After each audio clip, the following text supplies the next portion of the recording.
Hey guys, मैंने 2 दिन पहले ये आईफोन 15 परचेज़ किया था। मैं इसके साथ के गिफ्ट दिखाता हूँ क्या क्या मिले।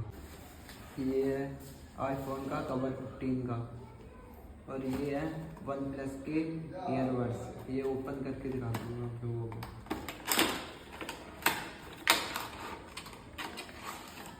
ये देखिए, और ये चार्जर, ये आईफोन का बॉक्स 15 का, और ये देखते हैं वॉच।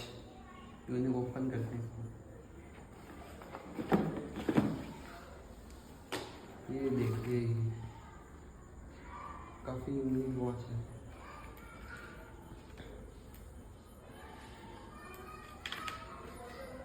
और एक और देखिए, ये देखिए।